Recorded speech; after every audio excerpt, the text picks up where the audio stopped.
Fala galera do primeiro ano, beleza? Professor Herbert aqui.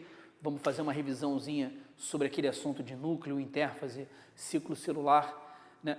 E ver direitinho quais são as diferenças entre os tipos de divisão celular, ver como é que isso pode aparecer para a prova de vocês, beleza? Então vamos lá, na página 49 da tua apostila, questão 4, ó. Uma célula somática que tem 4 cromossomos ao se dividir apresenta na metáfase. Lembra que metáfase é aquela fase em que você tem o fuso completamente formado, beleza? Fuso completamente formado, com os centrômeros, perdão, os centríolos em polos opostos da célula, tá? E aí os cromossomos vão estar aderidos ao fuso pelo centríolo e posicionados, duplicados no plano equatorial da célula. Então, ele te falou de uma célula com 4 cromossomos, na metáfase ela vai estar mais ou menos assim, beleza? Então, ele vai apresentar 4 cromossomos distintos, cada um com 2 cromátides. Resposta é letra B, beleza? Então, lembrando que na mitose você tem todo aquele processo que vai permitir que você faça com que sejam gerados 2 clones, 2 células geneticamente idênticas. Então, ela pega o material genético dela, cromossomos com uma cromátide, e duplica durante a interfase. Durante a mitose, ele separa essas cromátides. E aí ele vai produzir células assim de novo. Quantas? 2. Beleza? Então, a partir de uma célula assim, você produz 2 assim. Beleza? Então, ela vai passar pela interfase de novo, duplica o material genético e na mitose separa isso. Tranquilo? Então, para separar direitinho, eu tenho que primeiro posicionar tudo. Posicionado, esse fuso começa a encurtar, arrastando as cromátides para polos opostos, aí depois a célula sofre a citocinese, originando 2 novas. Então vamos para a próxima questão aí, a questão 5, ó. Que foi uma questão que caiu na UF, bonitinho. Examine as seguintes afirmativas referentes ao ciclo celular. Primeiro, quando uma célula sai da subfase S da interfase, apresenta o dobro do DNA. Exatamente, né? Então você tem em fase G1, os cromossomos estão assim, ó. G1. Os cromossomos apresentam uma cromátide de cada um, beleza? Na fase S, ela vai duplicar esse material genético e aí lá na fase G2, os cromossomos vão ter cada um deles 2 cromátides. Lembra que cada cromátide apresenta uma molécula de DNA associada a proteínas. Então aqui você tem uma molécula de DNA associada a proteínas, aqui você então vai ter um cromossomo com 2 moléculas de DNA, beleza? 2. Se a célula não estiver em processo de divisão, ocorre pouca atividade metabólica no núcleo interfásico. Pô, tudo isso aqui está acontecendo no núcleo, né? Então tem bastante atividade no núcleo, tem duplicação do DNA, tem síntese de RNA, tudo isso está acontecendo lá no núcleo. 3. Divisão celular é um processo que sempre dá origem a 2 células geneticamente iguais, aí não depende da divisão, né? Porque na meiose você tem 4 células haploides a partir de uma célula diploide, então elas não vão ser clones dela, beleza? 4. Na anáfase da primeira divisão da meiose, não ocorre divisão dos centrômeros. Tá certo? Por quê? Imagina essa célula daqui, que eu desenhei antes, estivesse sofrendo meiose na primeira divisão. O objetivo da primeira divisão é já formar células em que eu tenha cromossomos homólogos separados. Beleza? Então você tem um fuso aqui.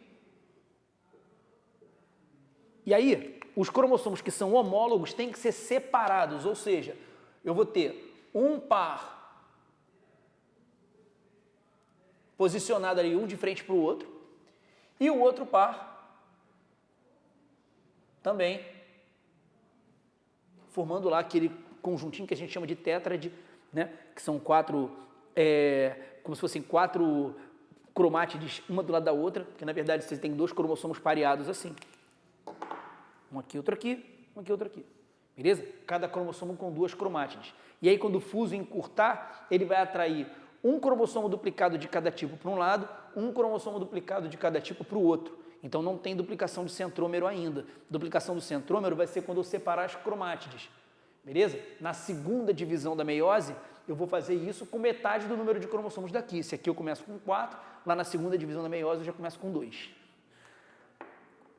Então, 1 e 4 estão certos por enquanto. Número 5, as células germinativas sofrem mitose. Tá certo. Célula germinativa é a célula que vai dar origem à gameta. Aí você vai falar assim, pô, mas a gameta é produzida por meiose. Sim, mas as células germinativas que vão dar origem aos gametas, elas sofrem mitose antes. Elas vão sofrendo muitas mitoses para originar as células que vão dar origem aos gametas depois por meiose. Beleza? Então, por exemplo, um homem pode, ao longo de toda a vida sexual ativa dele, ficar produzindo espermatozoides, porque as células que vão sofrer meiose vão sendo constantemente produzidas por mitose antes. Beleza? Bom, vamos lá agora na página 50. A próxima questão aqui, agora número 8. Ó, no gráfico a seguir, relativo ao ciclo celular, a mitose propriamente dita está representada por qual intervalo? Olha aqui o gráfico, ó. Tá? A única dificuldade desse gráfico tá porque ele não colocou de cor diferente. Mas você imagina aqui, ó, o gráfico vem aqui, quantidade de DNA, e aí ela é duplicada na fase S, e aí ela está duplicada durante a fase G2, e ele entra em mitose para dividir essa célula em duas. E aí você tem duas células, cada uma com a mesma quantidade que aquela célula tinha anteriormente. Beleza? Só vou colocar esse gráfico aqui de novo, para ficar mais fácil de você observar. Então, aqui o tempo, e aqui quantidade de DNA, teor de DNA que ele chamou. Tá? Então, 4N, 2N. Ó, fase G1, S, G2. E aí ela sofre mitose. Volta a originar uma célula, duas no caso, na fase G1 ainda. Cromossomos aqui estão assim, aqui estão assim.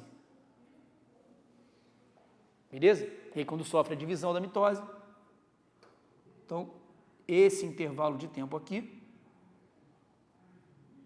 de 4 a 5, corresponde ao intervalo de tempo da mitose. Resposta letra E. Tá? Vamos agora na questão número 9, a próxima aqui do lado, ó, embaixo. Leia a seguinte descrição de uma fase componente da mitose celular. A formação da placa equatorial, ou seja, os cromossomos se dispõem na posição mediana da célula, possibilitando a distribuição equitativa da informação genética. Os cromossomos estão bem individualizados e fortemente condensados. Aqui, ó, placa equatorial. Os cromossomos se dispõem no plano equatorial da célula, beleza? Fortemente condensados, já atingiram o máximo da condensação, que é para quando ocorrer a anáfase, dá para transportar essas cromátides sem perda de informação, embolar uma cromátide na outra, sabe? Arrebentar o cromossomo, o que pode acontecer se esse processo de condensamento, né, não for feito certinho. Tranquilo? Então a resposta é letra A, metáfase. Lembra assim, se está no meio, metáfase. Tá?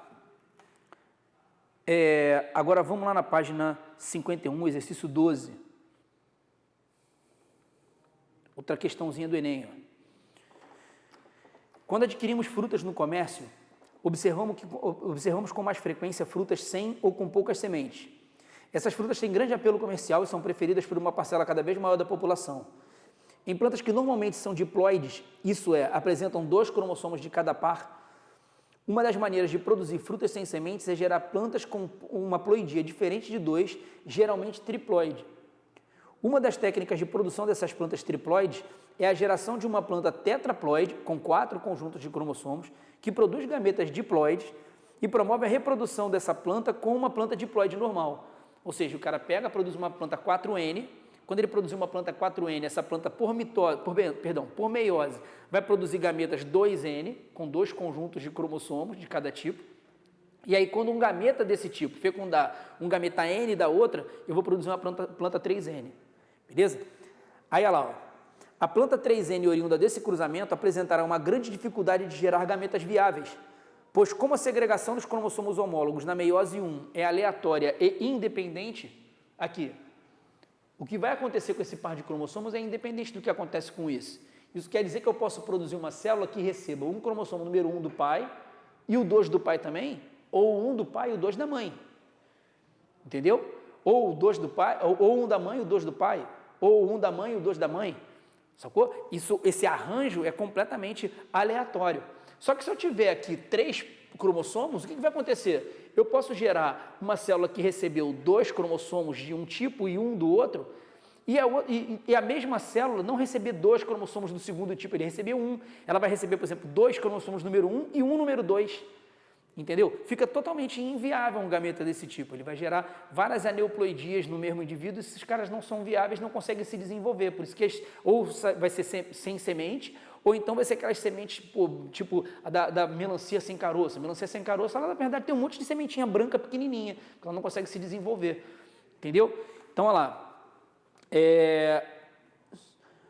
Espera-se que, letra A, os gametas gerados sejam diploides. Não é verdade, isso acontece quando você pega a planta tetraploide, né? A 4N gera gametas diploides.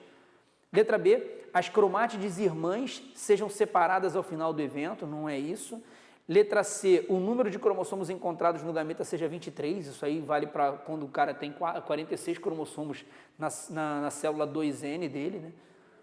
Letra D, um cromossomo de cada par seja direcionado para a célula filha, mas isso não pode acontecer, né? Porque o cara tem 3 cromossomos de cada tipo. E letra E, um gameta raramente terá um número correto de cromossomos da espécie, né? Porque ele pode ter, tipo, se ele tiver, vamos supor, uma célula triploide com 9 cromossomos, né? Ele pode gerar um gameta com 3 cromossomos, outro com 6, mas um gameta com 5 cromossomos e outro com 4, porque isso fica completamente aleatório. Beleza? Então, letra E que é a resposta.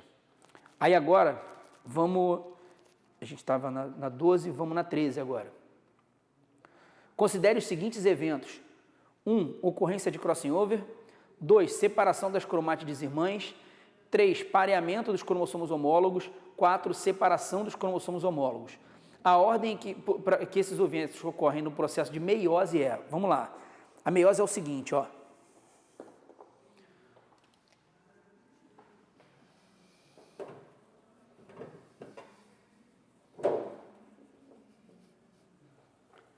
Vou aproveitar aqueles desenhos ali de cima para facilitar um pouquinho a nossa vida. Eu preciso ter os cromossomos homólogos pareados. Então, primeiro, eu já começo com os cromossomos duplicados, que foram duplicados durante a intérfase. Então, independente do tipo de divisão que ela vai sofrer, né, ele tem que passar pela intérfase antes. Para ver a separação correta, primeiro tem que ter o pareamento. Quando houver o pareamento, pode ser que ocorra o crossing over. Pode ser, não é certo.